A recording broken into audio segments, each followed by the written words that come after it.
વેલ અત્યાર લગીન કંઈક એવા ન્યૂઝ ઘણી બધી જગ્યાએ હતા કે 15 મે સુધી અગર તમે વોટ્સઅપની જે જૂની પ્રિવસી પોલિસી હતી તે એક્સેપ્ટ નહીં કરી તો વોટ્સઅપ તમારું જે પર્ટિક્યુલર અકાઉન્ટ છે તેને ડિલીટ કરી દેશે.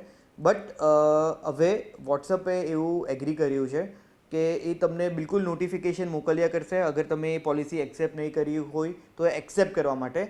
બટ એ તમારું જે અકાઉન્ટ છે તે બિલકુલ ડિલીટ નહીં કરશે અને તે એક્સપેક્ટ કરશે કે તમે એમની જે બી નવી પ્રાઇવસી પોલિસી છે તેને એક્સેપ્ટ કરી દો.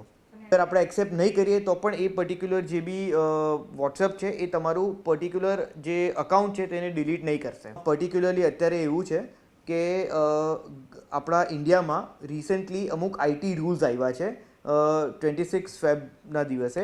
જે પર્ટિક્યુલર રૂલ્સ છે તેનું ઇમ્પ્લિમેન્ટેશન વિધિન 3 months થઈ જવું જોઈએ એવી જે ગાઈડલાઇન્સ છે તે બિલકુલ ગવર્મેન્ટ દ્વારા લાગુ પડી હતી. આ બધા જે આઈટી રૂલ્સ છે અને ગાઈડલાઇન્સ છે તેમાં એક અગત્યનો મુદ્દો એ છે કે જે બી મેસેજિંગ સર્વિસીસની અગર આપણે વાત કરીએ તો ગવર્મેન્ટ એના જે બી મેસેજીસના જે બી ડેવલપર્સ છે પર્ટિક્યુલરલી જે મીડિયાના જે પર્ટિક્યુલર પ્લેટફોર્મના જે બી ડેવલપર્સ છે તેની પાસે એ જે પર્ટિક્યુલર મેસેજ છે તેના જે ઓરિજિન છે તે ટ્રેસ કરાવી શકે. અને અગર આપણે વોટ્સઅપની વાત કરીએ તો વોટ્સઅપનું એવું કહેવું છે કે વોટ્સઅપમાં એક જે ફીચર છે which is going to be end to end encryption. તો અગર એ પર્ટિક્યુલરલી ગવર્મેન્ટને એ ઓરિજિન ટ્રેસ કરાવવા જશે તો એમનું એન્ડ ટુ એન્ડ જે ફીચર છે તે કોમ્પ્રોમાઇઝ થઈ જશે અને એ પ્રોપરલી વેલ વર્ક નહીં કરશે. તો એના માટે પર્ટિક્યુલરલી આ જે વોટ્સઅપ છે તેમણે પર્ટિક્યુલરલી આપણા જે ઇન્ડિયન ગવર્મેન્ટ છે તેની સામે બોમ્બે હાઈકોર્ટમાં આ જે પર્ટિક્યુલર કેસ છે તે કર્યો છે. And we expect for the best કે આપણા જે બી ઇન્ડિયન સિટીઝન છે તેના જે બી બેસ્ટ ઇન્ટરેસ્ટ હોય તેના માટે જે બી જરૂરિયાતની વસ્તુ હોય તે આપણા ઇન્ડિયન ગવર્મેન્ટ અને આપણી ઓનરેબલ હાઈકોર્ટ દ્વારા અપ્રોપ્રિએટલી નક્કી કરવામાં આવે. અત્યારની અગર આપણે વાત કરીએ તો વોટ્સઅપનું એવું કહેવું છે કે એન્ડ ટુ એન્ડ એન્ક્રિપ્શનનો જે ફીચર છે તેનાથી તમારા જે બી ઇન્ટરનલ મેસેજીસ છે તે ઘણા સેફ છે. બટ અગર તમે એમની પોલિસી એક્સેપ્ટ કરો છો તો એ લોકો કશે ને કશે માર્કેટિંગ માટે એ વસ્તુમાં અગર તમારું બિઝનેસ એકાઉન્ટ હોય તો એ તમને તમારા તરફથી કૂકીઝ લઈ શકે છે, તમને કૂકીઝ મોકલી શકે છે અને તમારી અમુક ઇન્ફોર્મેશન જે છે that is in the form of meta tags તે શેર કરી શકે છે. મેટા ડેટાના ફોર્મમાં જે ઇન્ફોર્મેશન છે તે શેર કરી શકે છે. અને according to WhatsApp due to end to end encryption it is safe. But અહીંયા મારા જે વ્યૂ પોઈન્ટ છે ત્યાંથી થોડા અલગ છે.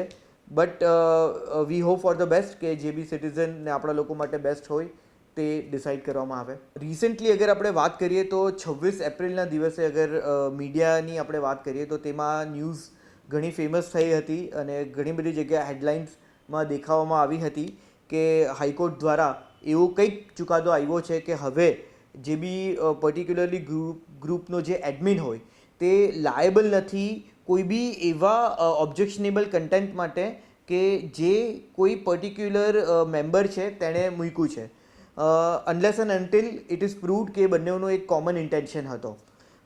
આ જે પર્ટિક્યુલર કેસ છે તેનાથી ઘણા બધા લોકોને એવું થઈ ગયું છે કે હવે જે બી એડમિન છે તે લાયેબલ નથી. ઇવન એવા બધા ગ્રુપ્સમાં જેમાં મારું પાર્ટિસિપેશન છે તેના પણ એડમિન ઘણા બધા બેફિકર થઈ ગયા છે કે હવે અમારી કોઈ લાયબિલિટી નથી. બટ આમાં આપણે બિલકુલ એ સમજવું જોઈએ કે આ જે પર્ટિક્યુલર જજમેન્ટ છે તે એક એવી એફઆઈઆરના બેઝિસ ઉપર આપવામાં આવ્યું હતું જે એફઆઈઆર જુલાઈ 2016માં કરવામાં આવી હતી. જુલાઈ 2016 ને અત્યારની વોટ્સએપની પરિસ્થિતિમાં ઘણો ચેન્જીસ છે. જે તે ટાઈમ પર એડમિનના જે પાવર છે તે ઘણા લિમિટેડ હતા. હવે we have so many option. જે એડમિન છે તે ગ્રુપને ક્લોઝ કરી શકે છે, ઓપન રાખી શકે છે. જે એડમિન છે તેની પાસે એવા પાવર છે કે ખાલી એડમિન જ મેસેજ શેર કરી શકે. જે બીજા બધા મેમ્બર્સ છે તે એમાં પાર્ટિસિપેટ નહીં થઈ શકે, તેઓ ખાલી મેસેજને રીડ કરી શકે. તો આવી બધી સિચ્યુએશનમાં આપણે એ વસ્તુ નહીં વિચારવું જોઈએ કે હવે હજુ પણ જે એડમિન છે તે લાયેબલ નહીં થશે. એટલે આ જે જજમેન્ટ છે તે એ પર્ટિક્યુલર કેસ માટે અપ્રોપ્રિએટ છે. બટ આપણે આંખ મીચીને હરેક કેસ માટે આ જજમેન્ટને બેઝ લઈ શકીએ એવું મને નથી લાગતું. વેલ અત્યારે ધીરે ધીરે આપણી જે આઈટી ઇન્ફ્રાસ્ટ્રક્ચર છે તેમાં ઘણી બધી ટ્રાન્સપરન્સી આવે છે. આપણા જે ઇન્ડિયાના આઈટીના જે રૂલ્સ છે તેમાં નવી નવી પોલિસીઝ આવે છે, નવી નવી ગાઈડલાઇન્સ આવે છે, નવા નવા અમેન્ડમેન્ટ આવે છે. અને હું બિલકુલ એવું માનું છું કે જે બી મેસેજિંગ એપ્લિકેશન છે કે જે બી સોશિયલ મીડિયા પ્લેટફોર્મના જેટલા બી એપ્લિકેશન છે, જેટલા બી OTT પ્લેટફોર્મ પર જે એપ્લિકેશન છે એ જે આપણી રૂલ્સ અને ગાઈડલાઇનને એક્સેપ્ટ કરે છે એવા એપ્લિકેશનમાં આપણે બિલકુલ પાર્ટિસિપેટ કરવું જોઈએ. અને એના સિવાયના જે એપ્લિકેશન છે તેમાં મને આઈ એમ ક્વાઇટ શ્યોર કે ગવર્મેન્ટ જ એને સ્ટેન્ડ કરવા નહીં દેશે. ત્યારે આપણે વાત કરી વોટ્સઅપની, તો વોટ્સઅપ હજી એ વસ્તુને એગ્રી નથી કરી અને એની સામે આ પ્રાઇવસીનો મુદ્દો લાવીને એણે ગવર્મેન્ટની સામે આ કેસ કર્યો છે.